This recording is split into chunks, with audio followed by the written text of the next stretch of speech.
पंखा छाप चुनाव चिन्ह था, इस बार पंखा छाप मशीन पर नहीं मिलेगा। इस बार चुनाव चिन्ह हमारा प्रधानमंत्री जी चलाते हैं एक योजना उज्ज्वला, जो जिस योजना के तहत गांव की गरीब महिलाओं को, या शहर हो या गांव, गरीब महिलाओं को फ्री में गैस सिलेंडर उन्होंने दिया है। और उसी में से एक गैस सिलेंडर प्रधानमंत्री जी ने उपेंद्र कुशवाहा को भी दिया है, और वही गैस सिलेंडर हम लोगों का चुनाव चिन्ह है। तो गैस सिलेंडर ऐसा चुनाव चिन्ह है कि एक बार जो सुन लेगा जान लेगा, कभी भूलेगा नहीं। तो गैस सिलेंडर छाप चुनाव चिन्ह है, खुद भी जानिए, बाकी लोगों को बताइए, हर मतदाता तक पहुंचाइए। नौजवान लोगों से आग्रह है कि हर घर में जा कर लोगों को बताइए इसी गैस सिलेंडर छाप पर बटन दबाना है, और अधिक से अधिक उस दिन मतदान हो, इस बात का प्रयास करना है।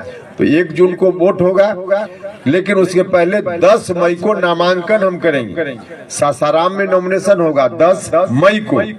तो 10 मई को जो नॉमिनेशन होगा सासाराम में, उसमें भी आप सब लोग आइए। इसके लिए भी हम आपको आमंत्रित करने के लिए आए हैं। 10 मई को वहां भी आइए, और फिर अभी से इस अभियान में शरीक हो जाइए। और 1 जून को गैस सिलेंडर छाप के सामने के बटन को दबा करके उपेंद्र कुशवाहा को आशीर्वाद दीजिए। बहुत बहुत धन्यवाद।